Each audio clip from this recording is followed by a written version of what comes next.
Good morning, everybody. Good morning. My name is Joe Kita. I'm the editor of the Fresno Bee, and I just wanted to welcome you here today, the Fresno State Satellite Student Union, for the Bee's Education Priorities event. Thank you so much for being here, and it's so great to see such a great turnout today for this important topic. The Bee is focused on providing a robust forum for important community issues. And today we're going to go really deep into a discussion about solutions tied to education.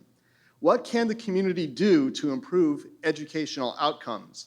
And how can access to higher education improve in the central San Joaquin Valley?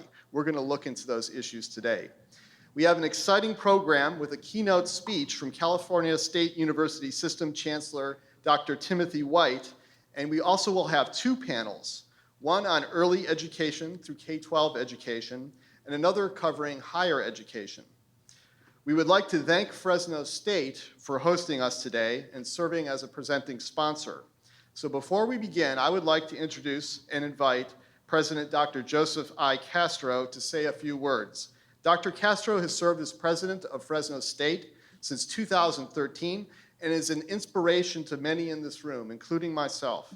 The bold rise of this university under his leadership has not gone unnoticed, with recent rankings in Washington Monthly and U.S. News magazines only reinforcing what we here in Fresno already know, that Fresno State is the pride of the Valley. Thank you, Dr. Castro, and welcome.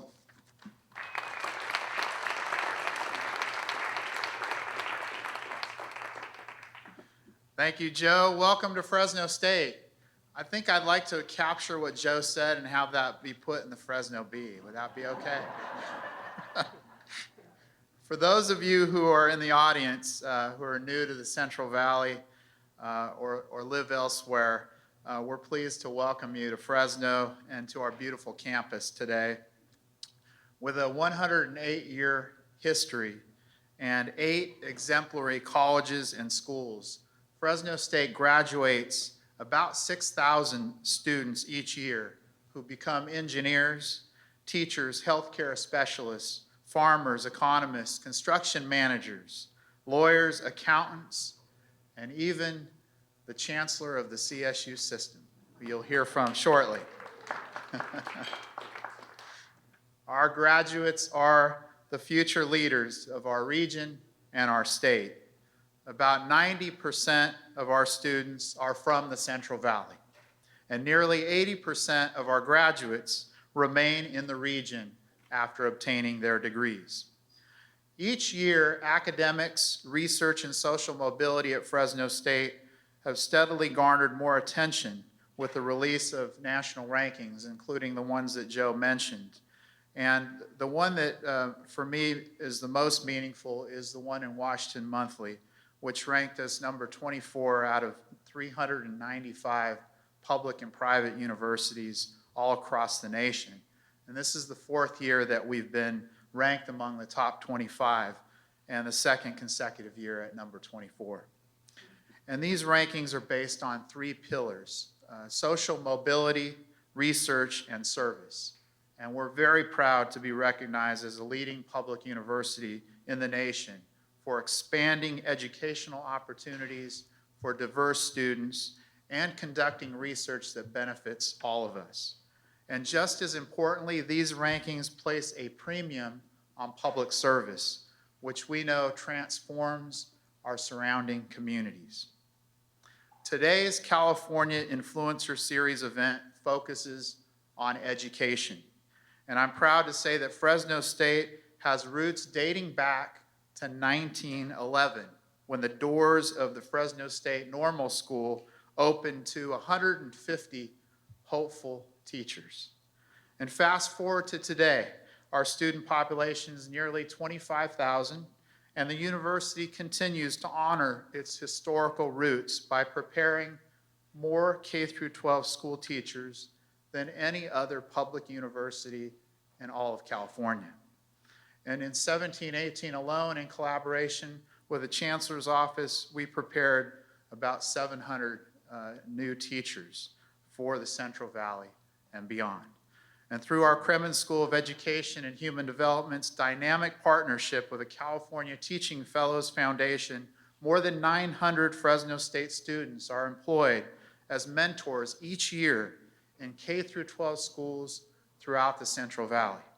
This program inspires and prepares a new generation of passionate school teachers, further elevating the educational outcomes and the quality of life in our communities. We're very pleased to sponsor today's California Influencer Series event with a focus on education. We understand and value the important role that journalism plays in American society, and we look forward to an ongoing conversation with Fresno Bee readers and local and state leaders about solutions our communities and our California leaders can pursue together.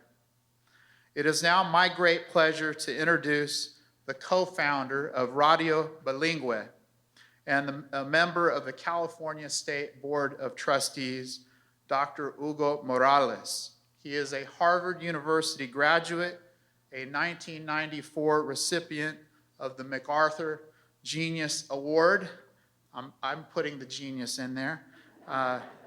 He is a former member of our university's University Advisory Board, a former faculty member on our campus, and he's received an honorary doctorate from Fresno State. Hugo is a valued friend and advisor of our university and a passionate, very passionate advocate for underserved communities here in the Valley and beyond. Please join me in welcoming Trustee Hugo Morales.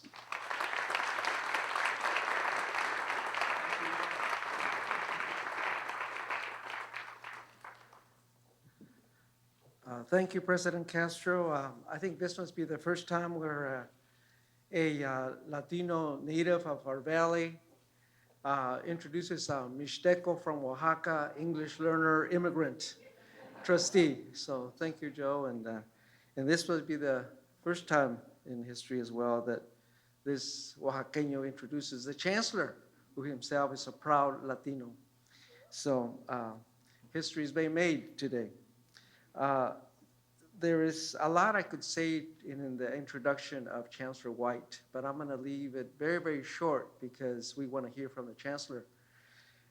Just a bit about the chancellor. You know, he is a Fresno State alum, a distinguished alum. It is always a special occasion to have him on our campus and to hear his thoughts.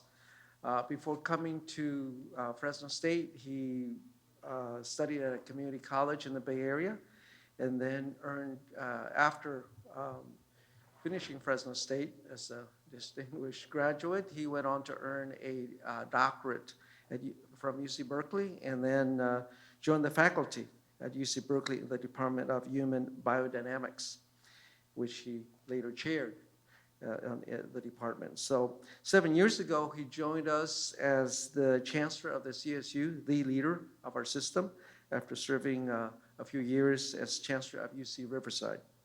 Chancellor White has helped assemble and has led the most diverse team of university presidents in the world to make significant advances in student learning at our universities and student success, including here at Fresno State. Thank you, Dr. Castro, for the leadership in that as well. The chancellor and his team are not done yet. Under Chancellor White's leadership, we now have a majority of women presidents at the CSU. It is most fitting that this forum be in Fresno County and in Fresno for several reasons. Among them is that here in our valley, as we know, some 50% of our families depend on Medi-Cal. Poverty is the backdrop to this conversation. There's a prevalence of poverty among our families, and the majority of our families here in our valley, which challenges the education systems from pre-K to post-secondary education. Chancellor White, thank you for your leadership, your service in our university system, your commitment to our valley, and to our families throughout our great state. Thank you.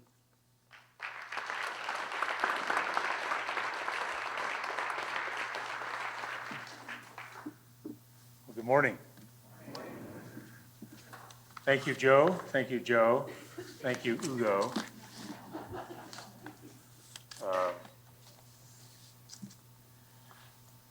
Hugo has provided, as a trustee and as a community member, many years of inspired visionary service on behalf of all the Cal State students, the other 22 campuses, as well as Fresno. And he's one of those thoughtful trustees who doesn't say a lot at board meetings, but when he does say, everybody stops talking and listens to what Hugo's perspective is on an issue of academics or an issue of student affairs or academic affairs or our legal issues and so forth. So you need to know that Hugo brings a very powerful voice to the board and to our activities. And for that, I say to Hugo, we should all thank him for his volunteer service as a trustee.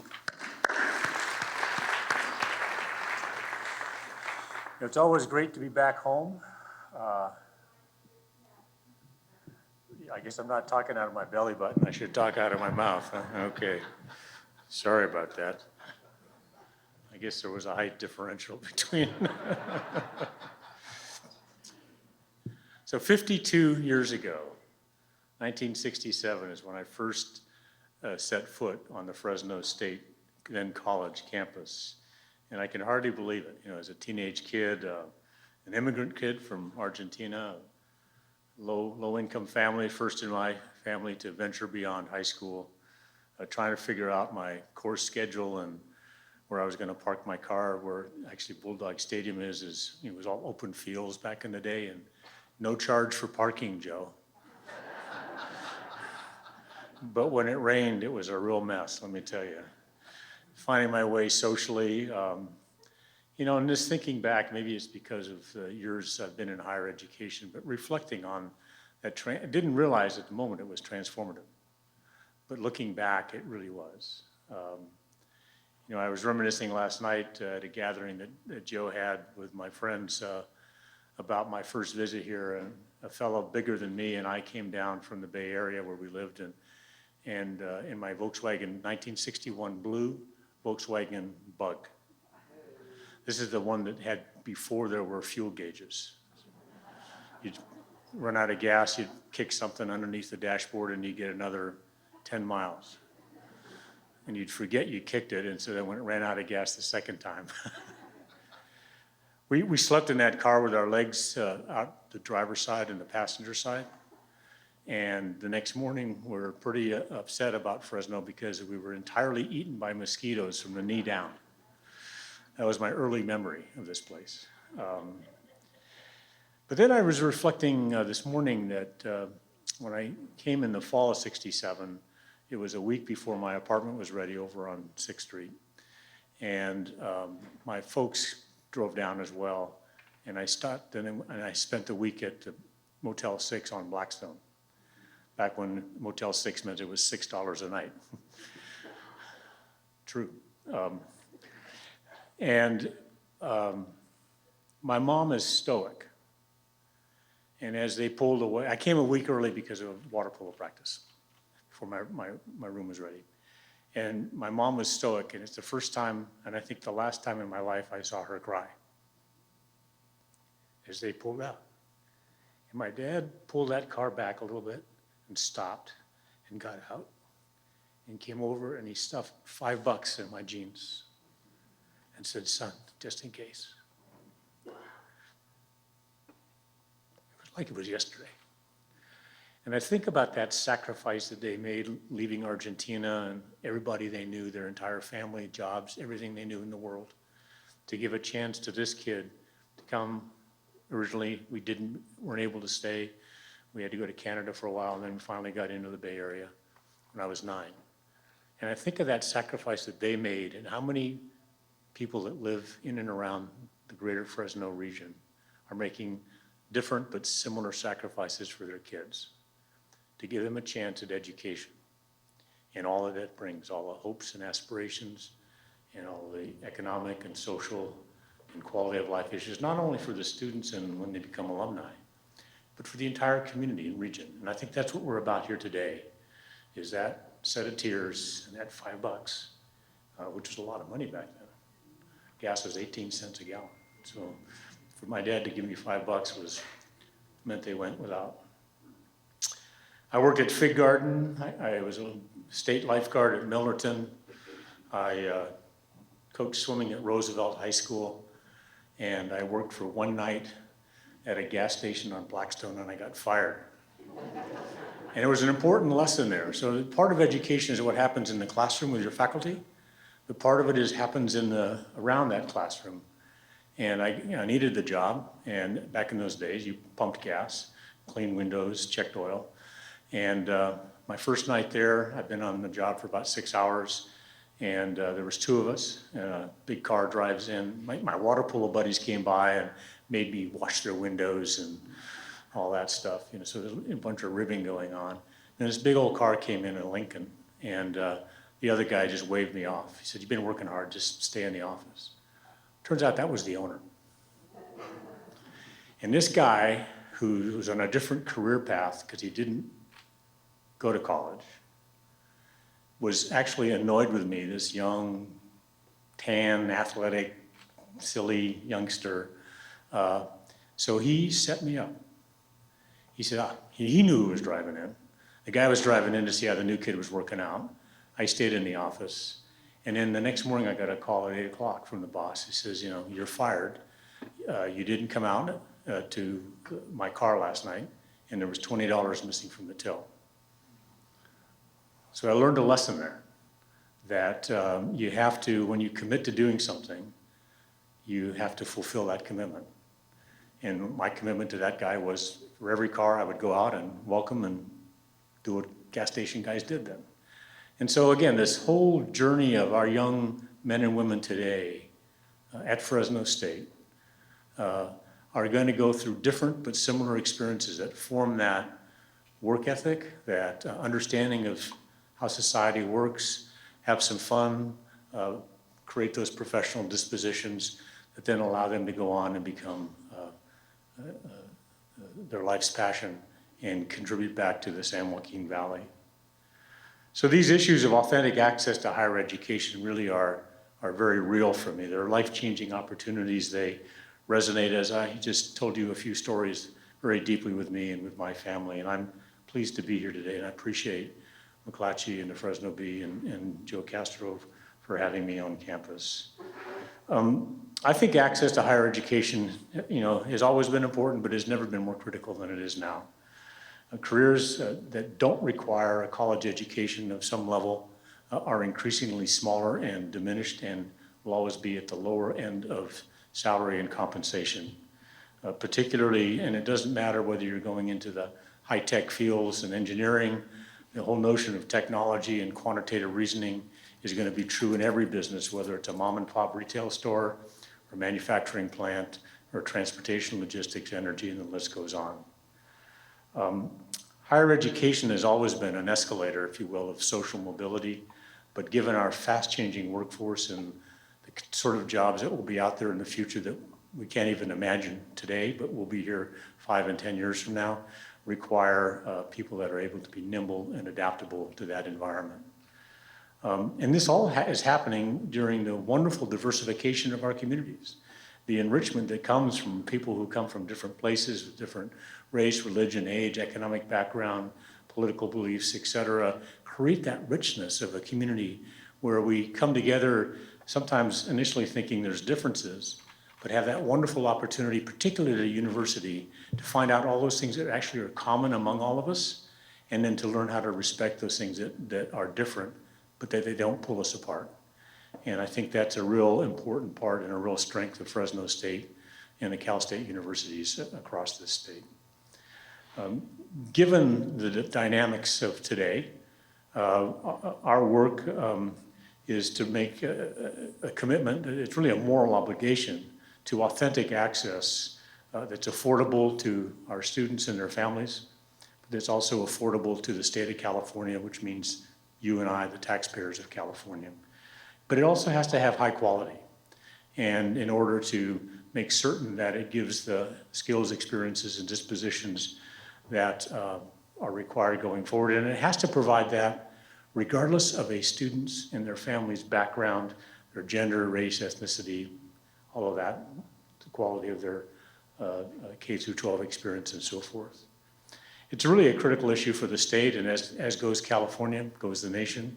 So, but in California, you undoubtedly are aware that the Public Policy Institute a few years ago did the calculation that by 2030, if at the rate by which baccalaureate, bachelor's degrees are earned in California from the Cal State University, from the University of California, and from all the publics, all the privates and independent colleges, that by 2030, we were on a trajectory to be over 1 million bachelor's degrees short of what the economy would require. And that is a really big deficit. It's a drought, if you will. And if it doesn't get filled, it's going to mean a stagnation of our economy, lost productivity, the out-migration of the best and brightest among us to other places where there are going to be jobs for them. So at the very heart of our mission is a commitment to try and eradicate, do our part, which means between now and then, we have to graduate 500,000 more students from our 23 campuses than we otherwise would do. And we've been making the case effectively and successfully in Sacramento for the resources to do that by both increasing the number of students that we serve every year, but we've also done our part by increasing the number of graduates and decreasing the time to degree so students are getting out sooner rather than later. And when they get out, there's room for another student to come in. So we have about over 480,000 students. You didn't mishear me. And we have 55,000 or so employees. So we're a 500 million people place. And more than half of our students are of color. About a little less than 45% receive Pell Grants, meaning they come from low income status. And 1/3 are first in their families, as was I, to go beyond high school. And in terms of degree production for the state of California, we produce about half of the degrees, and everybody else, the UCs, the Stanfords, the Claremonts, produce the other half. You don't need to tell me, I don't need to tell you where the Cal State graduates are. There's about 3.7 million living Cal State graduates, and 96% of them live in the state of California. So talk about a return on investment. 1 in 10 people who work in California are a CSU graduate. Said another way, the world's 5th largest economy, California, 10% of that workforce is driven by Fresno State and the other 22 campuses. That's a pretty powerful engine of the economy and of social mobility. And they are your friends, your neighbors, your teachers, your physicians, your lawyers, your engineers here in town. So while we're a powerful driver of mobility through our higher education, we must do more. This last year, Fresno State, despite our ability to increase their funding a bit, still turned away 8,000 eligible students from Fresno State. And while we offer them admissions now to any other campus where there's room, so many of we hadn't done that before because demand is way above our capacity right now. And our modeling suggests that demand is going to only continue over the next decade. So unlike many places in the country, the demand of qualified students for four-year colleges in California exceeds the capacity of all of us combined, whereas many places back east in the Midwest is exactly opposite, and that's why you see so many campuses from the Midwest and East here recruiting students. How are we going to address this capacity issue? And as I said, so much of it reflects on resources, and for the CSU, that means we've need to have sufficient and predictable funding for the university. And the governor this year has provided a major investment in us, and we're grateful for that. And with that, we're going to add about 12,000 students across the system, and several hundred of those are here at Fresno.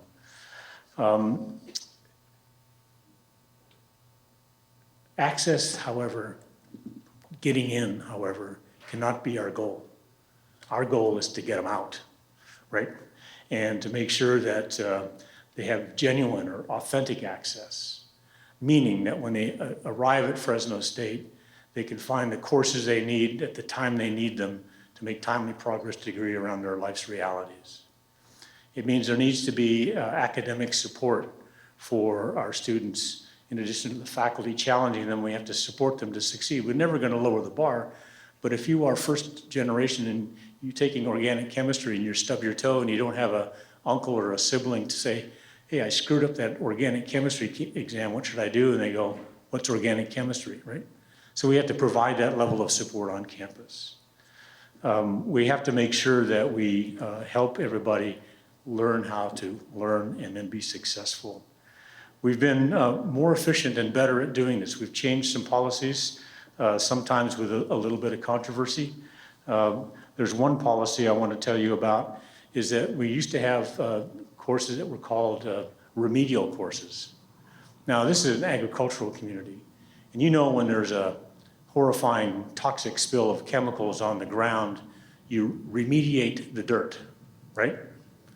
How the heck could we call a student who didn't have a good experience in math, how could we, with a straight face, say, you're gonna take remedial mathematics?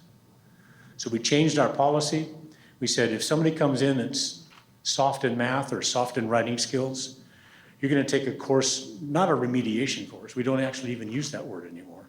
You're gonna take a developmental course that takes care of your soft spot by extra work, but also makes progress to degree. And just the first semester after making that policy change, we had 7,000 more students across the CSU making progress to degree by simply changing the way the faculty taught those early developmental courses in math and writing. 7,000 more people making progress to degree. And so our job is to find those policy changes that actually make a difference and move people forward. We've been hiring more tenure-track faculty. This campus probably is the leader in the state when it comes to dealing with the issues of food insecurity of our students and all of the issues there and the mental health challenges that they bring to campus. Housing is an issue here. It's an issue really particularly in some of our coastal communities, San Francisco and the Los Angeles schools and San Diego, where the cost of housing is even higher than it is here in the Central Valley. We've been encouraging students to take 15 credits. I've tried to make a t-shirt, nobody will let me do this, that 15 times 8 equals 4. 15 credits over 8 semesters equals graduating in 4 years. The mathematics faculty don't think I should do that, so. But our graduation initiative is making great progress. 2025, we're on track to increase graduation rates any way you count them, 4-year, 5-year, 6-year, 7-year, 8-year transfer students. But most importantly, we have made a public commitment that we will never stop seeking to achieve, and that is to totally eradicate the equity gap among our students. And this campus has made great progress particularly in the Pell students, low-income students, in lowering that gap. It still persists here and in other places with respect to race and ethnicity, but it's getting smaller across the board. And again, I'll finish by saying, how can we, again, with a straight face, look at a low-income Latina and say, honey, we're glad you're at Fresno State, but you know what? We're gonna work with you and we hope you're successful, but we think you're gonna be 10% successful than Timothy over here, who came from a high-income family of privilege and is a Caucasian. How could we look our students in the eye and say that? It was immoral, so we don't.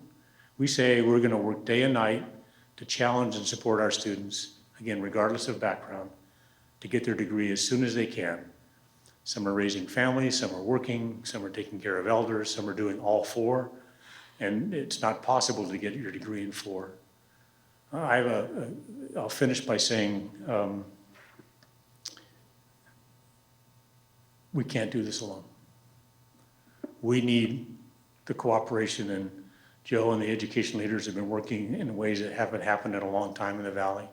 But we need business leaders and community leaders and local elected officials to all come together to help figure out how we each do our piece and work not with boundaries, but rather with fluency to bring the chance in front of all these students. We will all benefit with more cooperation, more collaboration, sharing of facilities, sharing of ideas, because it's not about us. It's about our students. It's about the Central Valley's future. It's keeping those students here as students and making sure they have jobs and careers in industries that matter for the Valley's future and for California's future. So there's the College Next program that requires kudos, the Central Valley Promise, the Central Valley Higher Education Consortium. I think there'll be, all of those are bringing opportunity to the front in ways that haven't happened in the past. I just urge us all to redouble those efforts going forward. We have a new governor who actually thinks about the Valley in a way that hasn't happened in quite a while. We ought to take advantage of that. The governor sat on our board for the 8 years he was lieutenant governor and understands the CSU and its leadership style and its management style and its value to California. And that's probably why we had the largest ever investment in us during his first budget season. So let's take advantage of the time. The brass ring is in front of us with community colleges, with Fresno Pacific and Fresno State and everybody else that's in town here to help create a different future for the Valley. So let me stop there, and I think we have a few minutes for discussion. Thank you so very much.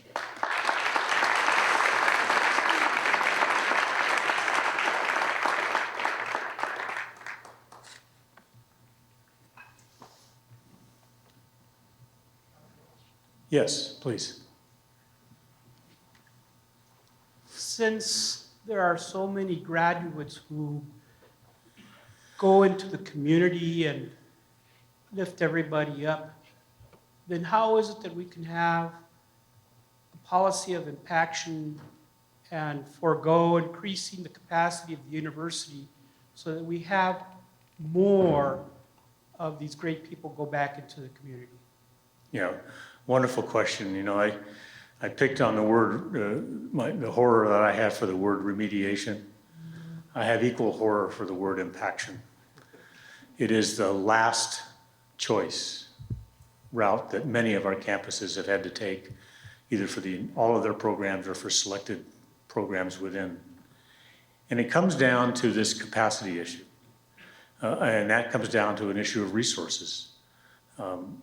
We have made the decision, and others could come to a different decision, but we've made the decision that if you admit more students and don't have the faculty or the support staff to properly support them to a high quality degree in a timely fashion, you then lower the quality for everybody and delay the enrollment success, the graduation success for everybody.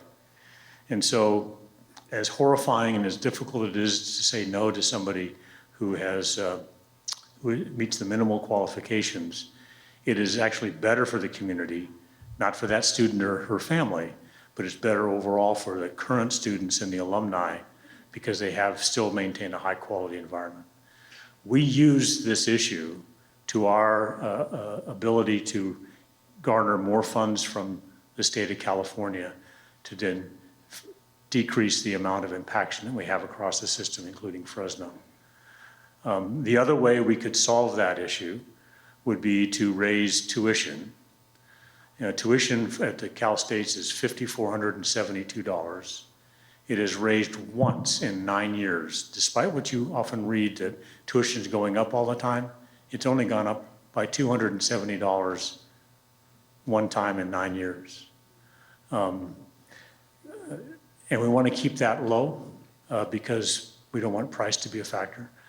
Also, we have a very profound commitment to financial aid with our own state university grants, coupled with the Cal grants and the federal Pell grants and work study, et cetera, to keep the cost of attendance. You know, over 60% of our students pay zero tuition. If you come from a family who earns $70,000 a year or less, and many families in the Valley would qualify for that characterization, we'll see to it that that student doesn't have to pay anything for tuition. Now, yes, there's books and transportation and living costs, but at least the actual cost of education is zero.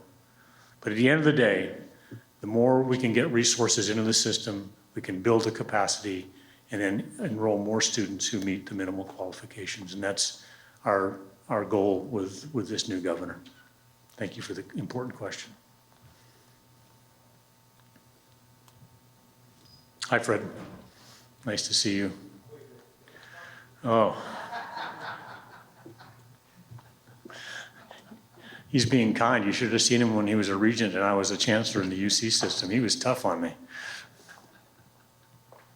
Not true. One of the world's good guys, Fred Ruiz. Chancellor White, first of all, thank you so much for being here. And I think California, I think our children are very fortunate to have you in the leadership role for CSU, especially at Fresno State. Joe needs a lot of help. Yeah. We have him in a remedial presidential program. So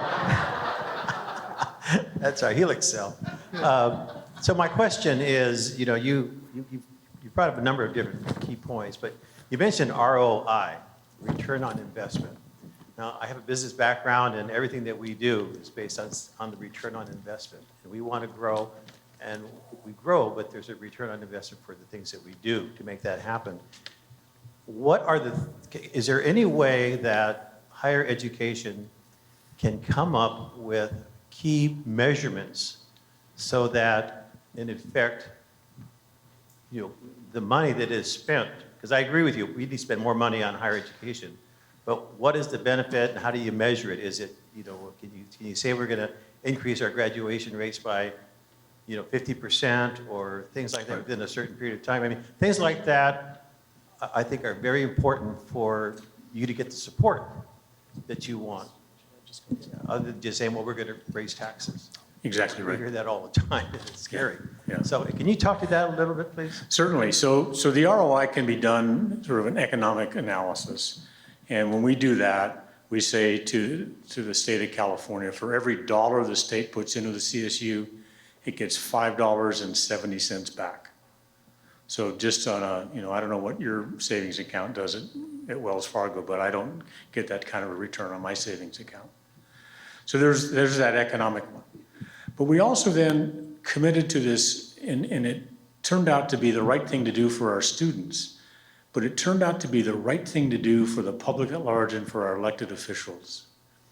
By pronouncing the graduation initiative and giving it a lot of visibility in the state, we went around to all 23 campuses and looked at the success of each campus, looked at the academic qualifications of students for the past 10 years that came to Fresno and San Luis Obispo and Maritime Academy and Humboldt and San Diego State and San Jose, and the list goes on. And for each campus, we set stretch goals, working with the campus community as to how could you improve your four-year rate from whatever your number was to from now to 2025. And we did that for the 5-year graduation rates, the 6-year graduation rates, the transfers from community colleges, how many get. And so every campus has had these ambitious goals, as well as getting rid of the difference between students, the equity gap. So then we glued all 23 together in a weighted fashion and created a system goal that we now use when we go to Sacramento and say, look, we've asked you for $75 million net new investment just for this effort on top of our normal operating cost increases of $200 million. And here's what we've done. And so we now can demonstrate with data the increased graduation success any way you calculate it. And that has been thought through, analyzed by the finance folks in the executive branch and the legislative analyst. And they go, you know what?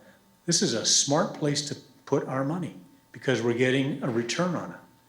And then you also look at people who rely on things that the public pays for, social services, unemployment insurance, the use of the criminal justice system.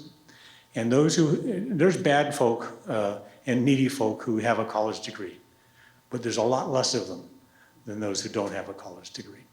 And so we can also point to the decreased cost to society by having graduates who are out in the community.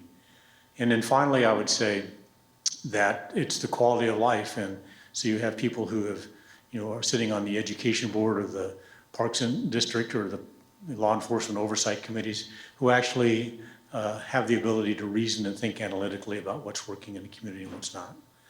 And then finally, people, at any given tax rate, if you're earning $90,000 a year instead of $30,000 a year, you're putting more money back in to the infrastructure of California. And so there's an economic and there's a social, but for us, what actually turned the corner was a specific program that met the needs of the state and the interest of my trustees and the commitment of all the presidents and the faculty to do better with our students. And we get more through quicker now. That creates more, coming back to the first question, that means there's more seats for the next set of students. So everybody wins. And when the economy is strong, as it is now, they're willing to do that. We will be tested in California when the economy slows down. It's not a question of if, but when. And, but for the last 7 years, we've actually been in a growth mode. California taxpayers, in very rough number, it's about $3.2 billion a year into our budget. And our student tuition and fees does the other $3.2 billion, about 50-50.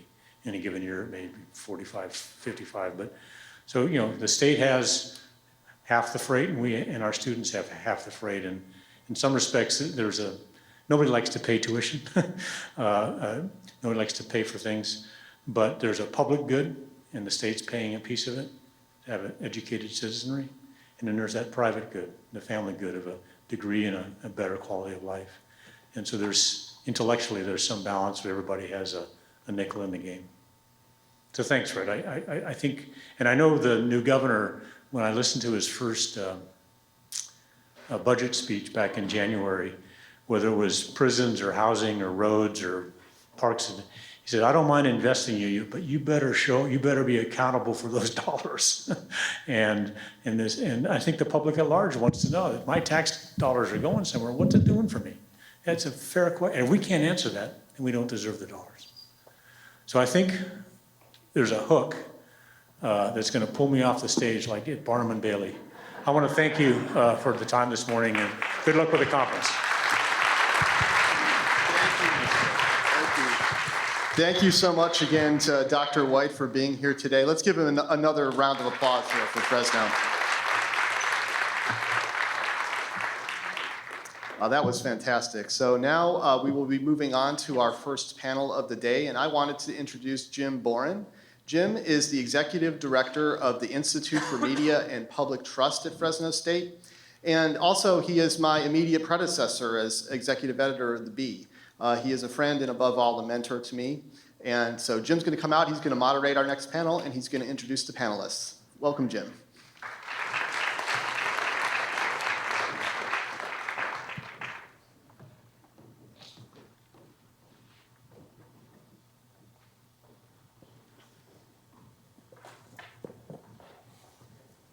Well, great. We are going to have a great conversation today. We've got an excellent panel. We're going to talk about early education and K-12 education issues and the role of the community in creating an environment that's conducive to education. So let me introduce our panel. On the far left is Veva Islas. She's a trustee of the Fresno Unified School District. Veva has a bachelor's degree from Fresno State in health science with an emphasis in community health. And she has a master's degree in public health and in health education from Loma Linda University. She is founder and director of Cultiva la Ciudad, which is dedicated to creating healthier communities in San Joaquin Valley by fostering policies, systems, and environmental improvements to allow for greater access to healthy foods, beverages, and increased opportunities for physical activity. Welcome, Veva. Thank you. And then, thank you. Then we have Sara Reyes. Most of us know Sara from her time as a TV journalist in Fresno. She's now the managing director of the communication for the California Endowment in California, which is the largest health-focused foundation in the state. In that role, she is responsible for developing and managing communications efforts to put health in the forefront of every Californian. She also oversees endowments for the grant making for the endowment. And of course, prior to joining the endowment, she's done many things in our community, not the least of which was our California Assembly member in the 31st District representing Fresno and Tulare County. Welcome, Sara. Thank you. And then we have Ted Lempert. They're former colleagues. Ted and Teammates. Sara were in the Assembly together. So Ted is president of Children Now, a statewide research and policy organization that focuses on transforming children's advocacy. He is also a lecturer in UC Berkeley's Political Science Department. Ted served 4 terms representing the Silicon Valley in the California Assembly and was founding CEO of EdVoice, an education reform organization. He also served on the San Mateo County Board of Supervisors. He graduated from Princeton and earned his law degree from Stanford. Welcome, Ted. And then all of us know our new Clovis Unified Superintendent, Eimear O'Farrell, a great friend to education. She's the superintendent, of course, of Clovis Unified, but has 36 years of experience in education. First in Dublin, Ireland, for 10 years, and then as an elementary teacher for Our Lady of Victory Elementary School in Fresno before joining Clovis Unified in 1996 as 3rd grade teacher at Maple Creek Elementary School. Worked her way up to superintendent, a post that she has held since 2017. Welcome. So we have got about 30 minutes for our discussion, and then we're going to have 10 minutes of audience questions. So we are kind of in a lightning round here. So we're going to go quick and really try to get deep. So I'm going to start with Veva and open this question to the panelists. We'll just go down the row. So if you could rule California education, what are the 2 or 3 things that you think you could do right now to make education better for all students, especially those whose family circumstances put them at a huge disadvantage in the classroom? Yeah, well, I'm one of those students. As I was growing up, I'm the child of farm laborers. And I think for me, like in a nutshell, it does boil down to creating greater equity in opportunities for our students. For me, giving everyone an educational opportunity is very different from giving everyone an education tailored to their needs. And so I'm excited about things like that's happening in our partnership with Fresno City College and Design Science, where we're able to enroll students simultaneously in high school and junior college in order to have greater educational outcomes, right? And we're seeing tremendous success with that. I am excited about the programs that we're doing that are educating Mixteco parents and Mixteco speaking students at Hidalgo Elementary, so that we're bringing parents along with the students. I'm very excited about the focus on our African American Acceleration Program, because I know that there is tremendous need in serving that population. And the last thing I'll say is that programs like our Phoenix Elementary and Phoenix Secondary are vitally important, because we don't want anybody left out. So creating those opportunities where even our most disadvantaged students that have undergone so much trauma still have an opportunity to gain an education. I think things like that are really important for us to do more of. Great. Sara, you're the education czar. What would you do? Well, first, I'd wonder how I got the job. But first, let me just say, go dogs, because I am a former bulldog.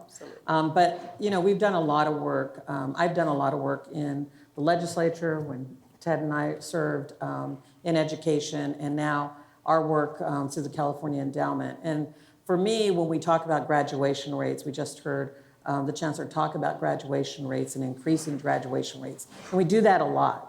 But we don't do anything to support that. And part of that for me is keeping kids in school. And so we see in California with just the signing of SB 419 of willful defiance and getting rid of willful defiance among students from K through 8. We need to keep kids in school. I understand that kids can get a little unruly at times, but suspending them is not the answer, because we know when you suspend a child, they get behind, and that's not a good thing. And so for me, it would be getting rid of suspensions and finding ways to keeping kids in schools. The second thing would be to fund the supports that we need to keep kids in school and to have them keep learning. And so we need more counselors, we need tutoring, but we need that in school grounds. We don't need it suspended and then give them some work study and hope that they do it when they get home. If we do those types of things, then we will increase graduation rates in K through 12. We will increase the rates through community colleges, through CSU and UC. Great. Ted? Well, first, it's great to be here in Fresno with my old seatmate, and Joe is a good friend, and it's just great to be here on this campus. So I'd say three things at the state level. One, the local control funding formula in K through 12 was actually a historic equity law. It just hasn't been implemented right. The law was intended to shift dollars to English language learners, kids in deep poverty, and foster care. So if I was czar, let's implement the law the way it was intended, and that requires transparency and accountability. Second, there was some confusion about the law, and I somewhat blame our former governor for this, who somehow said that local control funding formula was about more money for schools. It wasn't. It was a redistribution effort. It had nothing to do with more money. So the second thing is we have to get more money for our schools, and particularly what Sarah's pointing out, we rank last in the country when it comes to caring, trained adults on campus. And we don't have the counselors and the nurses, and that just doesn't make sense for a state like California. So, and what does that mean? That means that education should get first call in the state budget, and two, if folks are going to go out to the taxpayers and say we need more, that money should only go to education. By education, I mean early learning, K-12, and higher ed. And then third, early learning. I mean, I really do think that's the issue of our time. What we know today that we didn't know 20, 50 years ago was that actually the most important time in education is lifelong learning, but the most important time is early learning. And it's the area we invest the least in, and it's where the opportunity gap is growing, because some kids in this area and throughout the state get really high quality services when they're little kids. Most kids don't. And it's truly the most important time for brain development. So that has to become truly a priority. Great. Eimear? Well, first of all, I'd like to say I concur with all my colleagues up here on what they mentioned. What I'd say is, you know, we're in the people business in education, and I think developing people is very important. Every piece of research in the area of education will point to the fact that the teacher is the most important component in any classroom, regardless of the facility or the technology or the textbooks, resources. And, you know, what I'll say is, in this area, I'm very proud of the fact that our Kremen School of Education at Fresno State is producing very high quality teachers. I'm a proud alumnus of the Kremen School of Education, so I witnessed that firsthand. In addition, we've been continuing to provide professional development for our teachers through the Welty Center, and I see some folks here this morning from that center. So what I'll say is, we can do a lot of things and all the funding in the world, but we have to have great teachers. But I really concur with Ted, and I think it's very important this group knows that funding is we're at a critical place in California right now with funding. The local control funding formula does have a lot of flaws in it. And we are, back in 1989, the voters of California voted in Prop 98 that the legislature would devote 40% of the budget, the state budget, to education at a minimum. And of course, that minimum has become a maximum. And what's happening is that we're at a time where we know what to do. We know we need counselors, we know we need all that social emotional support, but we don't have the funding for it. There's not a person in K-12 who wouldn't agree with preschool or higher ed or special ed, but we do need the will to fund it. So that is a very important position that I concur with Ted on. Great, thank you. So, Eimear, you raised that point about the K-12 and the early education. I want to ask this, and we'll start with you and the rest of the panel. Do we make enough of a financial and leadership commitment to early childhood education? So I ask this as someone who has observed education for decades as a journalist. And from my eye, it just seems that school leaders, union leaders, lawmakers pay lip service to early childhood education because they know the political power is by those in K-12 education. Yeah. Well, what I'd say is I see a lot of educators in the room here, and all of us who attended college and took all those courses in early childhood education, every aspect of education, we're all very clear on the fact that early education, every piece of research and study points to the fact that we need to address the needs of our kids in those early years. In fact, in Clovis Unified, we won an award last year for a program that essentially focuses on preschool needs of students, and we were able to show that 90% of our kids, we actually can bend that curve so that when they start kindergarten, they're at a much higher level than those who don't attend preschool. And that's like the tweet version of that. But what I'll say is the problem is that we cannot take money from an already strapped K-12 system and hope that we can be effective in producing or providing a great preschool education. We need the willpower from Sacramento to put the dollars towards it. And so, I mean, just facilities alone is a big issue. So as I said, I think we're all in agreement that it's very important. And we have we have the teachers, we have the knowledge, we have everything we need to do it. We just need the funding to do it. Great. Ted, why aren't we putting more resources into early childhood? Well, you're an esteemed journalist because that is what's going on. It's a lot of lip service, and then behind the closed doors in Sacramento, when decisions are being made, early learning gets to short thrift, even from groups who talk about it. So I think part of it, though, to your point, is the problem is we've been saying, oh, we invest in early learning, we have to take away from K-12 or higher ed. We need to talk about education as prenatal through higher ed.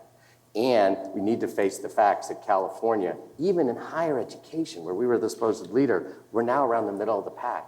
We actually rank really high in this country for a lot of government services. So we just need to face facts and say education, early learning, K-12, higher ed has to be the priority. Other government services, why important? We already rank very high compared to other states. And just one stat that always startles me, the average public employee salary in this state is over $82,000. A child care professional makes a little over $20,000 on average. A preschool teacher around $30,000 on average. But how could that be? And so, those are decisions we've all collectively made. We have said these folks are less important than other folks. So I really do feel that education gets a lot of lip service, but we all need to collectively tell the governor and legislature that, we want to see the dollars going to education, and we have to make tough choices, and that might mean holding the line on other government services. Sarah? Yeah, I think I'm probably going to be on the opposite side here. I think we do provide resources, probably not enough, but we have increased resources for education and early education in the state. So I think that we have to understand that. Now, it may not be enough depending on what point of view you have. The problem is, I think, that we as a state and we as people believe that it has to go into the education entity. It has to go into the K through 12. It has to go. What we haven't figured out is that children don't learn just in a classroom. That children also learn if they're sick and they don't have access to health care and they live in a bad neighborhood, that influences their early education. So when we are talking about funding, we can't just talk about K through 12. We have to talk about the lack of funding, and we know this because we've done budgets before in the state of California, the lack of funding for health care. And the fact that that's the last thing that gets decided in this state.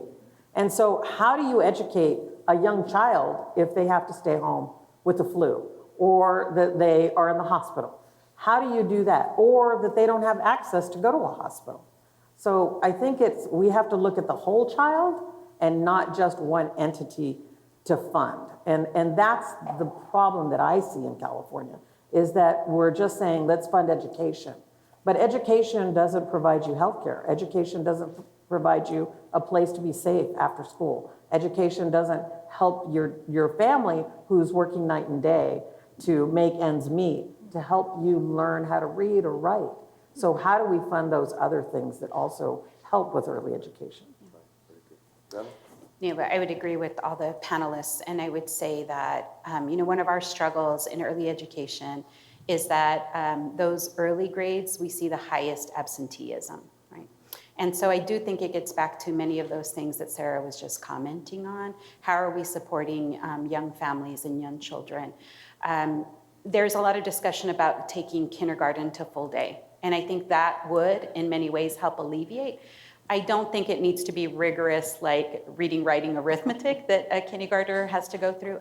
I would love for us to get to including more arts, right? Encouraging music, really raising a human being in the full sense of providing every opportunity as early as we can to our children. So I would say we need investments. Some of it is facilities, some of it is manpower, but it's also really looking at holistically within our communities, like what else we can do to make sure that every child has an equal opportunity for a great education. And it does mean we have to pay attention to those adverse childhood experiences that many of our children here in Fresno and in the San Joaquin Valley are experiencing because of the immense poverty that they're coming up in. Great. So let's switch to reading. We know that the consequences of failing to learn to read in the early grades, maybe by the third grade, the educators can tell me where that grade is.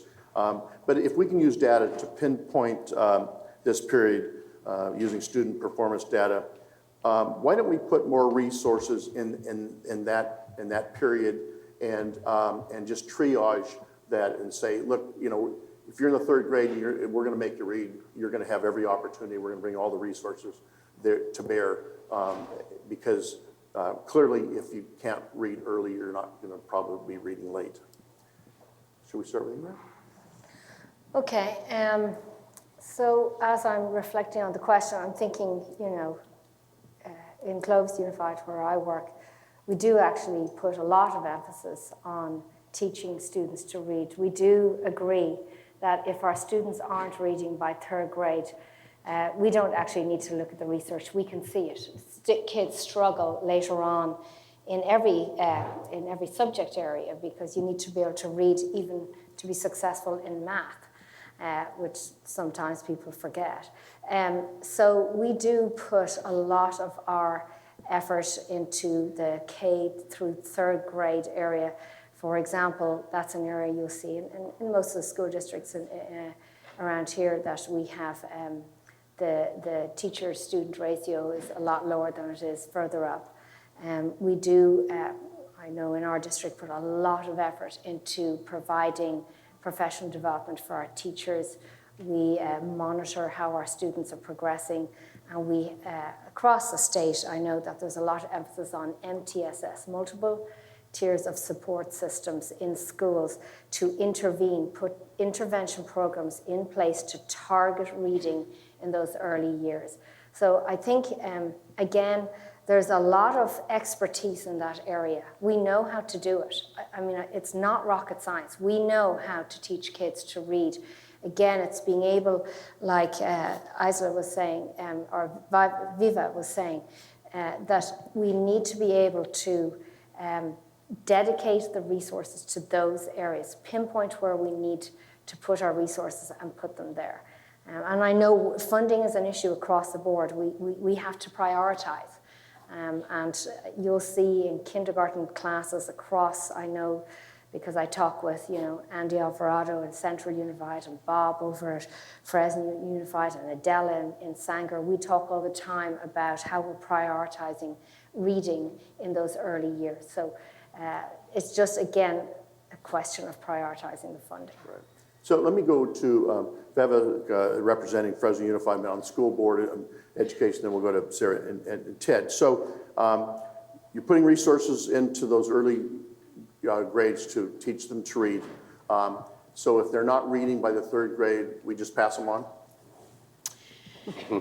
It's a really... I'm glad he went to you. I know, right? It's a really challenging question, but I think what I wanted to get to is the fact that one of the things that we can really do to help encourage more reading is to support the multi-language needs that we have in our district.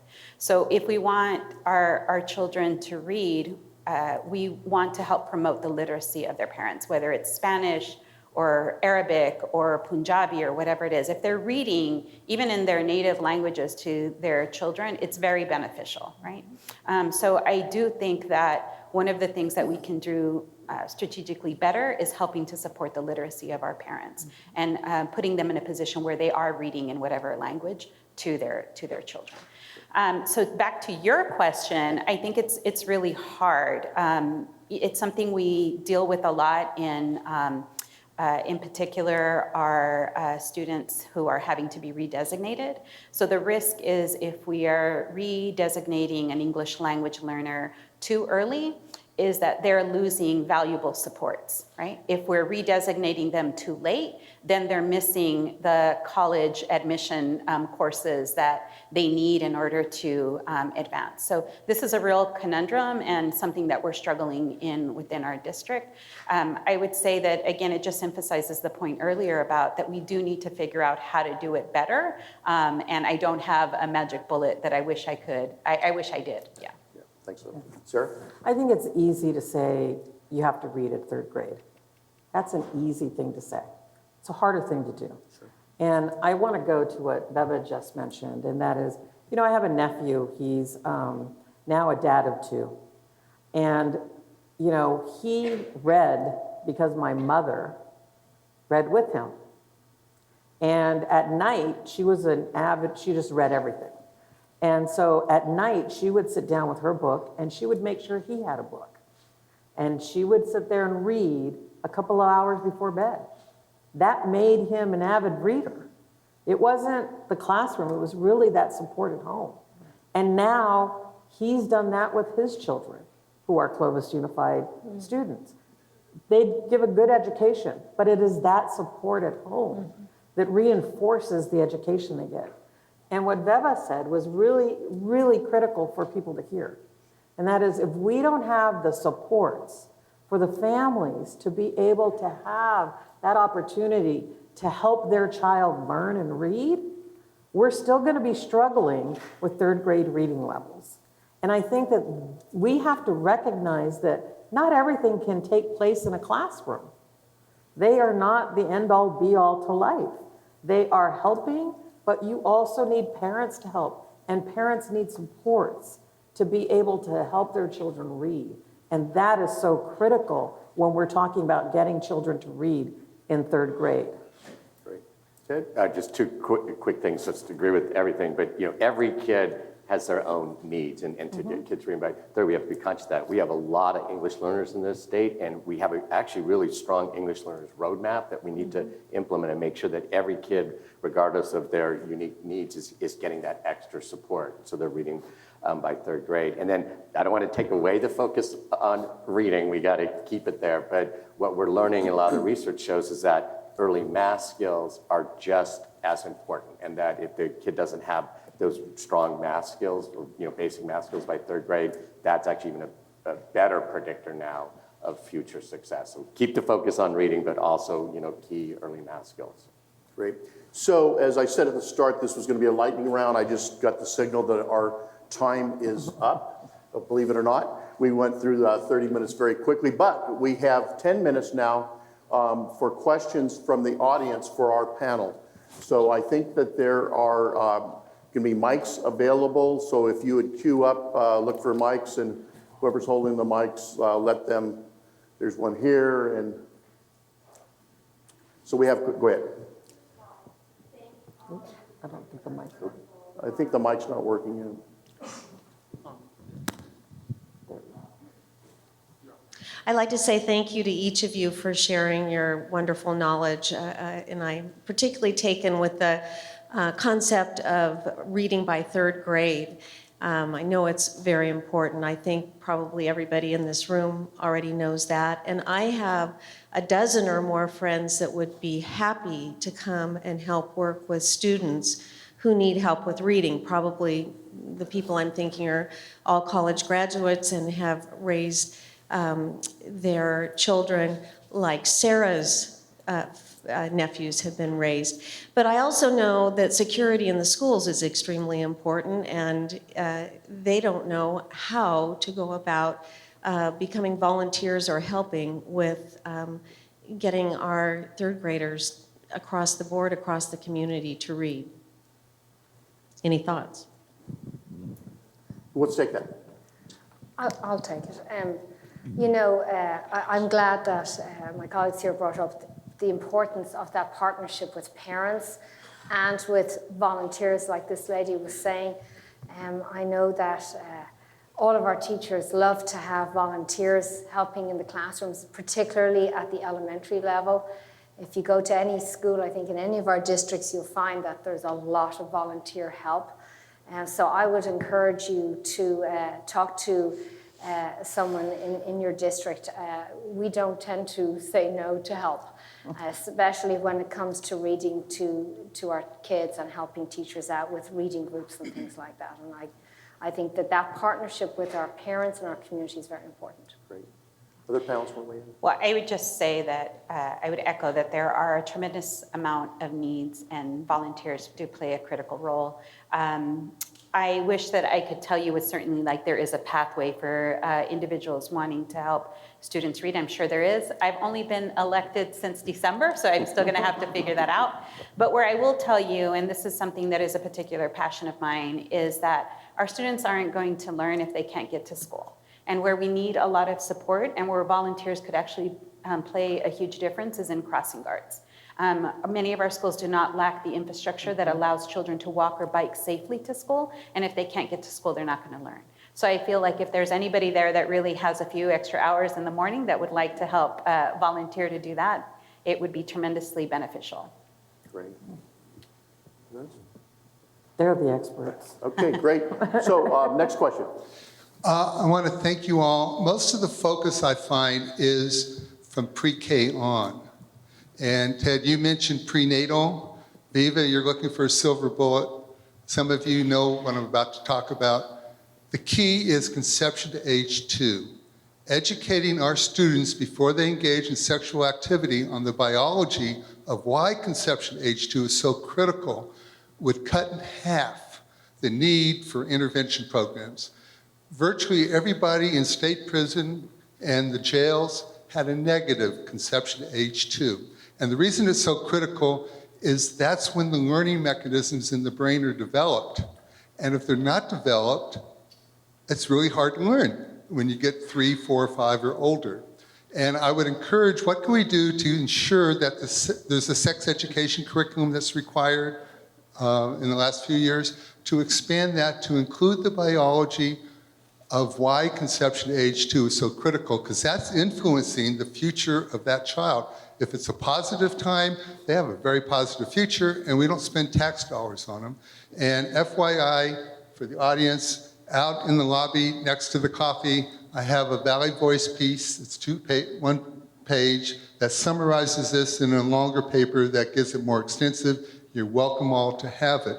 But what can we do to educate the students? Because the lack of knowledge is overwhelming on why that conception age 2 is so critical. The one thing we have publicized, I think we got the talk question. read Yeah, we appreciate Thank you it. very Alan, much. Let's go to the panel on that. Who wants to take that? Well, agree educating young people, we also need to educate our policymakers on the importance of those early years. And to Sarah's point, I agree more in healthcare, but I would say shift more healthcare spending to young kids. And so home visiting programs and really making sure our healthcare system focuses on those early years. And then one other thing I'd say is people get confused when you talk about childcare as education, but it's appropriate to the age, and it's providing support to parents and high quality educators. So I think the shift that we need to grapple with is childcare in those early years used to be, provide support so the parent, usually the mom, can work. Obviously that's important, although we should have more paid family leave, but it's also the kid. And so it's not just finding a place for the child to be when they're 1 year old, it's who is supporting that child if the parent's working, and it has to be a really well-trained educator, because those years are so important, who can connect that child and the family to other supports. Great. Anybody else want to take that? I would just acknowledge that, what Howard is discussing is very important. For those of you that don't know, my background is public health, so I think nutrition plays a very vital role in making sure that we have healthy children. And I think this is a whole different panel, but improving our school meals would be another important area for us to focus on. Great, good. Another question? Yes, I have another question.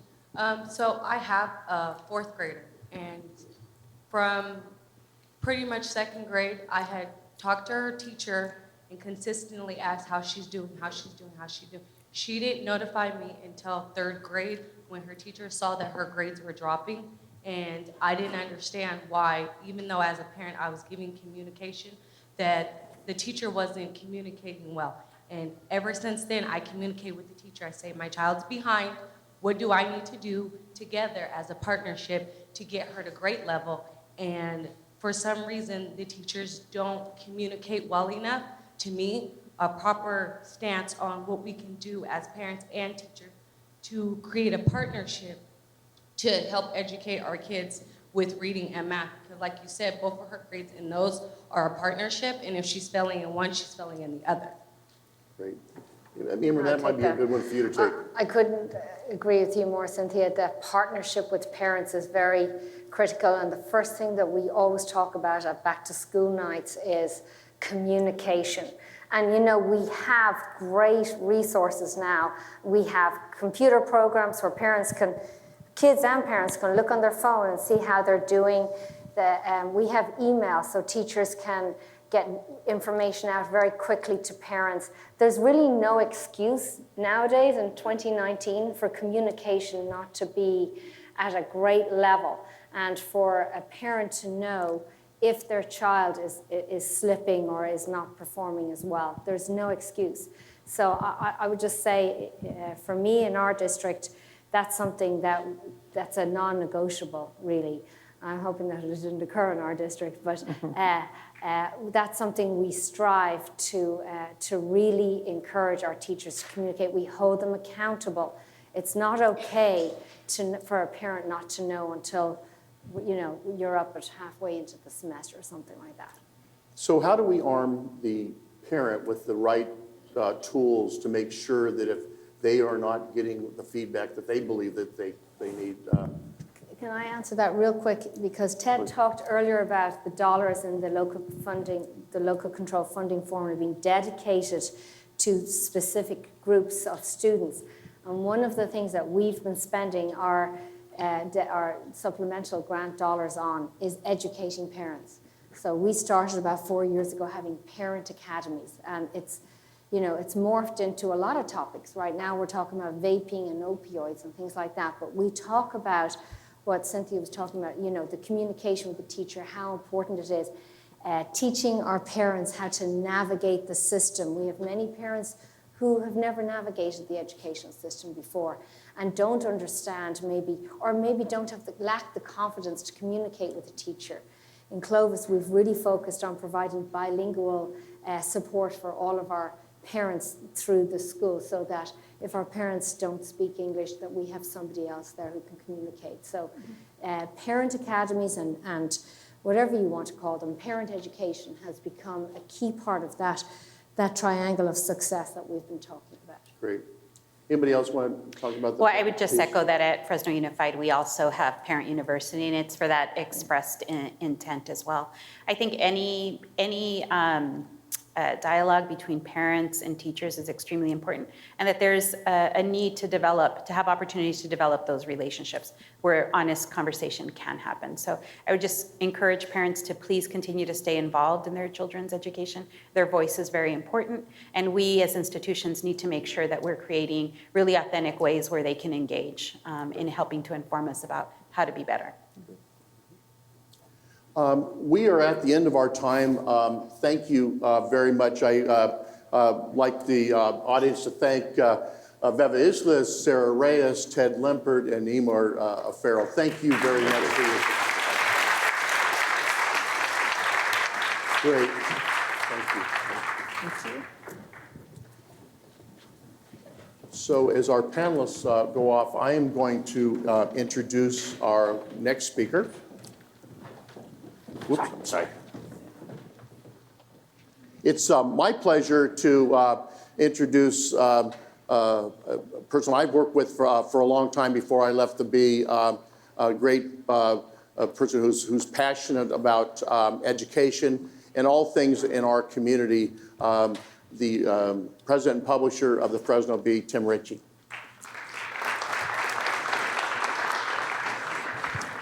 Thank you, Jim. Thank you, panelists. And thank you all for joining us this morning for this important community discussion.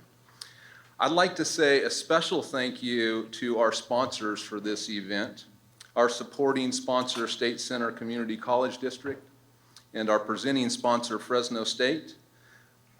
Chancellor Parnell, President Castro, your support, your generosity, and your friendship is important to me and greatly appreciated. So thank you, and please help me thank them.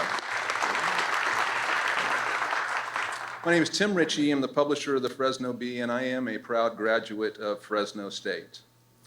The mission of the Fresno Bee is to inform and advocate for the enhancement of life in the Valley. We believe we can do more, both as a community and a news organization, to help our neighbors in the Valley. We know that increasing the number of college graduates in the area is key to economic mobility and a healthier and stronger community. And we've heard a lot about that, and we'll continue to hear more about that this morning. But today, in partnership with the Central Valley Community Foundation and through the generous support of local and regional donors, we're announcing the launch of the Education Lab. The Education Lab will be a team of 4 journalists leveraging the infrastructure and the large print and digital audience of the Bee to report on and create engagement around the issues impacting education in the Central Valley. Through this initiative, together we'll help build a more engaged community, one that helps create Fresno's next generation of stakeholders, business leaders, and public servants. Please join me in watching this brief video. Education is the great equalizer. It imparts knowledge, it builds minds, it unlocks doors to careers and livelihoods, and it's a key pathway to economic mobility. But in Fresno and the San Joaquin Valley, we continue to lag far behind the rest of the state in educational attainment and the number of people who have college degrees. We can do better than this. The Fresno Bee knows this, and that's why we've created the Education Lab, an ambitious journalism initiative to spotlight education issues that are critical to the advancement of Fresno and the San Joaquin Valley. We will add 3 new reporters and 1 new editor to our Fresno Bee reporting team, thanks to community and foundation support. Our goal is to flip the script. How do we change the trajectory and quicken the pace of advancement in educational outcomes? We do it by working together. We will make access to education in the Valley a priority. We will recognize and celebrate progress, as well as highlight persistent challenges. By sharing our reporting with Central Valley news organizations, both in English and Spanish, we will further our reach and impact. What has me most excited about the Education Lab is engagement. This means we will go into places that the Bee has never gone before, and we will deeply report stories that we have never reported before. Solutions-oriented journalism investigates and explains examples of people working towards solutions. The Ed Lab will do just that, informing and empowering people. The Education Lab is close to being fully funded for its first year, but we really need you right now to complete the critical startup phase. You can support it by visiting the Central Valley Community Foundation at its website and searching for the Impact Media Fund. Thank you for joining us as we share a collaborative approach to greater awareness for the significant work being done in education and what solutions need to be surfaced.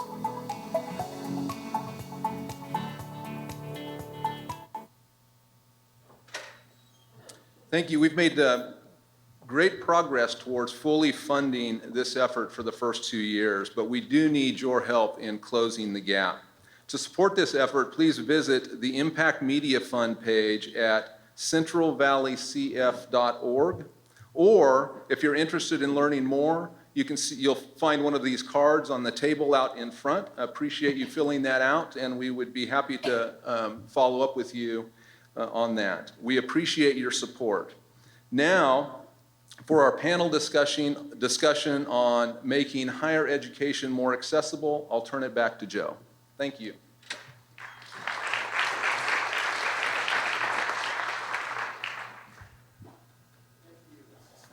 We'd like to bring our panel out right now too, so come on.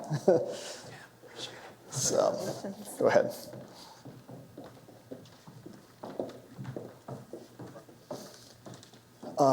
Joe, there, so, yeah.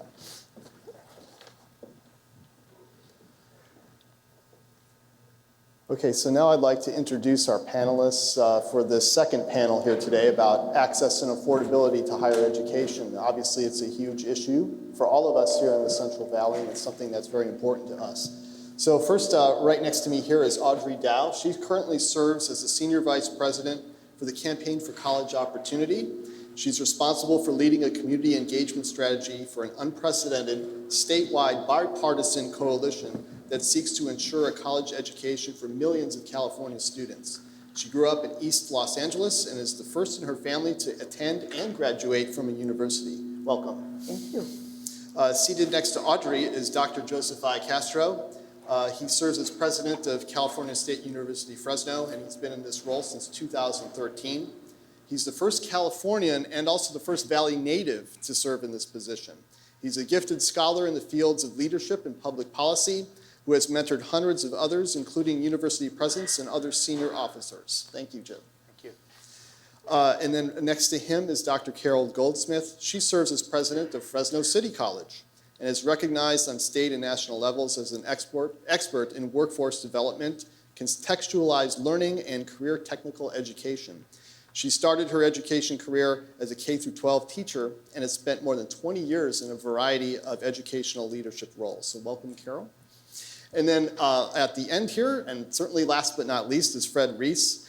He is the chairman emeritus and co-founder of Reese Foods, the parent company behind the best-selling brand of frozen Mexican food in the United States. That's He's right. also a founding member of the UC Merced Board of Trustees and served as a regent on the University of California's governing board from 2004 to 2016. And he also served as a McClatchy director for many years. So welcome, Fred.